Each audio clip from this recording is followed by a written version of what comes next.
거죠. 저는 그렇게 봐요. 오히려 어떻게 보세요?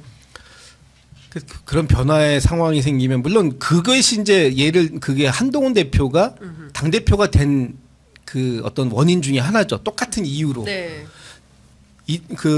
윤석열 대통령이 변화하지 않는데 당 대표에 출마하신 분들이 다 윤석열 대통령 같이 똑같이 생각하고 있는 분들 중에 한 사람만 나는 반대세라는 사람이 생겼어요. 그렇죠. 그 사람이 한동훈이에요. 맞아요.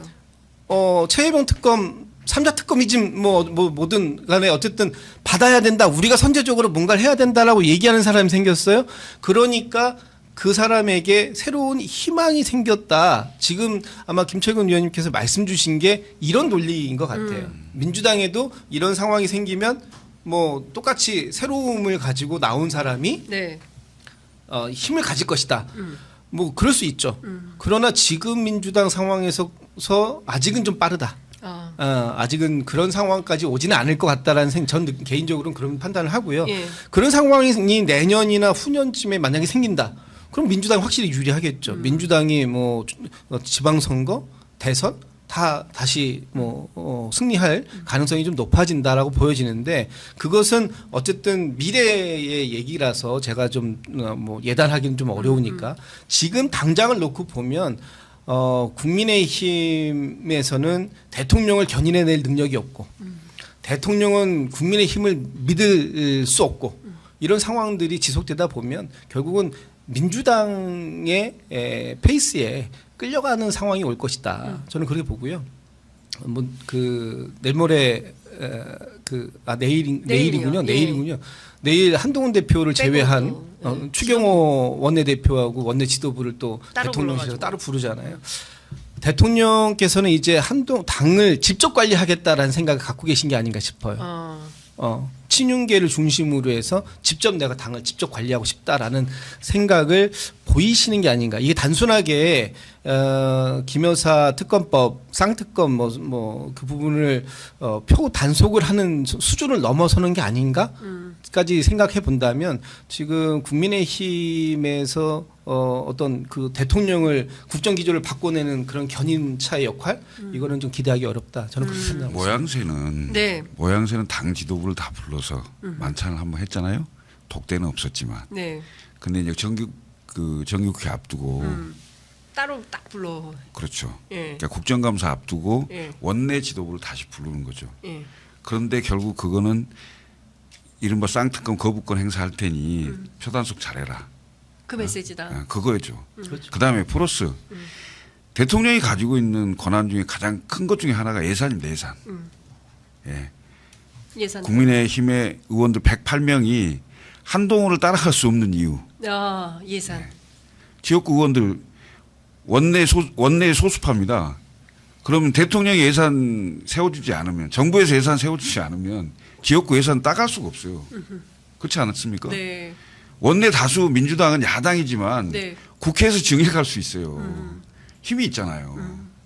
그러면 지역구 의원들이 앞으로 2년 반이나 남았는데 한동훈은 자리도 없어. 대중적 인기도 없어. 네. 뭘 갖고 한동훈하고 같이 하겠어요. 지금으로서는 대통령 편에 있는 게 예산을 따고 제가 보기에는 훨씬 유리하다. 한동훈 대표가 예. 대통령하고 정확하게 각을 쓰고 민심이라도 얻으면 그러면 그나마 의원들이 조금 흔들릴 수도 있겠죠. 근데 뭐 대통령도 인기 없지만 당대표도 인기 없어. 자리도 없어. 예. 왜 돈도 없어. 예. 뭘 갖고 지금 뭘 갖고 해볼 수 있다는 거예요. 제가 보기에는 네.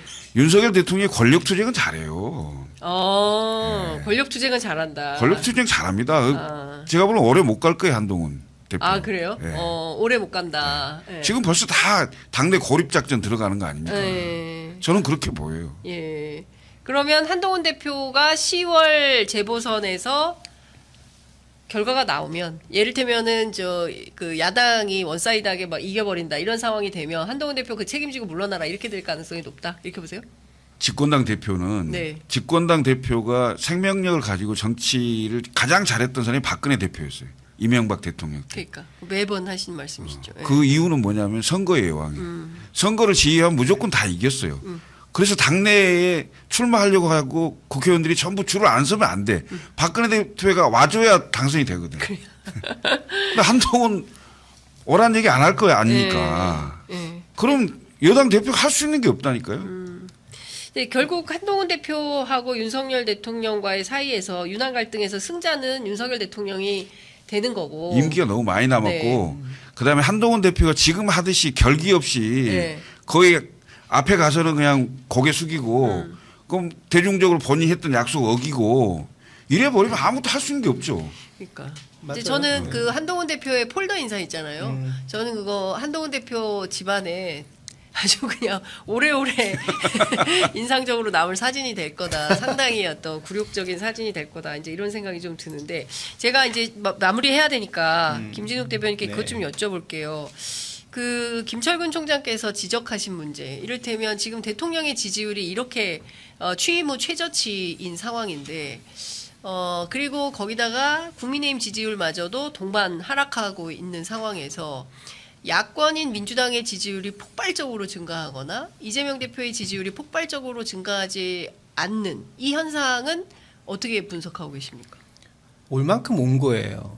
지금 이렇게 그 어제인가요? 네. 그 리얼미터에서 보면 네. 지금 이재명 그 대표의 지지율도 괜찮아요. 그 정도면. 그다음에 그 민주당의 지지율이 40%대고 지금 국민의힘의 지지율이 처음으로 이 정권 출범 이후에 처음으로 20%대로 떨어졌지 않습니까? 그래서 네. 한 13% 정도 차이가 나던데 민주당 입장에서는 뭐 민주당이 지금 대선을 선거 시즌이 아닌 이상 평상시에 40%대가 나왔다라는 건 민주당한테 상당히 높은 지지가 지금 오고 있는 거다. 아하. 이걸 더 높이려면은 사실은 대선 기간 때나 돼야 완전히 뭐 진짜 바닥에 있는 걸 모든 걸 다 긁어 모았을 때 한 40, 한 5, 6 정도 나오는 거 아닙니까? 그런데 지금 43 이 정도 네. 나왔다라는 건 사실 민주당 그러니까 진보 진영을 지지하시는 분들은 민주당한테 주실 만큼은 다 주고 있는 거다라고 좀 보여져요. 예. 그래서 뭐 지금 그 이재명 대표에 대한 뭐 또 리스크나 뭐 이런 걸 얘기하지만 그것보다 워낙에 지금 윤석열 대통령과 김건희 여사에 대한 문제 또 지금 의정 갈등 문제 여러 가지 문제가 너무 지금 그 커서 아무리 민주당이 실축을 하더라도 그 실축이 실축처럼 안 보이는 상황이 있는 것이고 뭐 국민의힘에서는 많은 분들이 자꾸 그렇게 하면 역풍 맞는다는데 제가 볼 땐 역풍이 아니라 지금 오히려 국민의힘이 민주당의 등을 밀어주는 그래서 민주당을 더 띄워주는 그런 역할을 하고 있다라고 보여지거든요.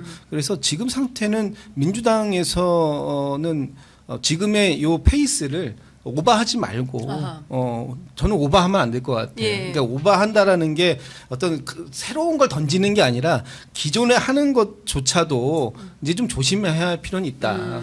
예를 들면은 그 당연히 지금 많은 분들이 진보 진영뿐만 아니라 보수 진영에 있는 분들도 김 여사에 대한 특검법이 필요하다라는 데 동의하잖아요. 네. 많은 분들이 예. 또 이렇게 자칫 잘못하다가 이렇게 가다가는 탄핵이라는 그런 불행한 사태를 맞을 수도 있다라는 것도 동의하잖아요. 네. 그런 부분들을 민주당이 너무 앞서서 끌고 나가려고 거기에 그 하다 보면 오히려 이제 그런 부분들을 상대에게 어떤 빌미를 줄 수 있는 이런 부분들은 조심해야 될 필요가 있다. 그러나 지금 민주당이 하고 있는 이 페이스 이런 정도는 잘 유지하고 가면 제가 볼 때는 한동안 상당히 오랜 기간 동안 저희가 좀 잘 순항할 수 있지 않을까라는 네. 생각합니다. 알겠습니다. 뭐 보태실 말씀 있으시면 간단하게 듣고 마무리할까요? 이거 검찰 얘기를 안 할 수가 없는데 검찰, 예. 구형을 무슨 3년. 3년을 했던데 네. 선거법 2년 하고 이재명 대표, 네.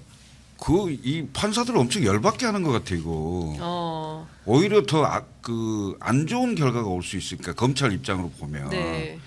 선거법 같은 경우도 최고 구형을 했고 이 위증 교사도 교사도 최고 구형을 했는데 네. 이걸 받아본 판사들이 어떤 생각을 할까요?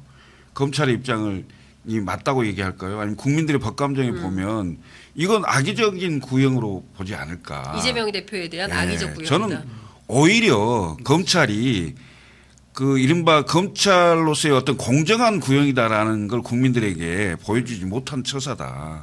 오히려 더 역풍 맞을 가능성이 있다. 이렇게 보여져요. 오히려. 예. 예. 근데 최근에 재판부가 특히 그 윤석열 대통령 그 후보 검증 관련해서 뉴스타파 보도 관련해서 지금 재판 진행 중인데 판사가 재판 진행하다가 잠깐만요 멈추고 공소장 내용에 없는 거 그 질문하지 말라고 얘기하면서 그 휴정을 뭐 하고 나가서 판사가 다시 기록 보고 와서 그거 다 빼라고 얘기하고 이런 방식으로 한다고 합니다. 그러니까 어쨌든 법원은 좀 살아 있어야죠. 예, 검찰이 이렇게 악의적으로 한다 하더라도 법원은 좀 살아서. 근데 원래 살관수 제일 잘하는 게 윤석열 검찰 아니었습니까? 예? 살아있는 권력에 대해서 세게. 근데 지금 심의정 검찰 뭐 하고 있는 건지 묻지 않을 수 없습니다. 자, 두 분 말씀 여기서 마무리하겠습니다. 오늘 어떠셨어요? 전 되게 재밌었어요. 아, 그래요? 예. 저도 첫 출연이라서 예. 사실 긴장도 좀 많이 했는데 아. 예, 오늘 편안하게 해주시고 또 우리 예. 김창근 위원님께서도 좋은 말씀 주셔서 너무 감사합니다. 아이고. 자주 뵙죠. 네, 자주 뵙겠습니다. 오늘 말씀 잘 들었습니다. 예. 고맙습니다. 네, 감사합니다. 예.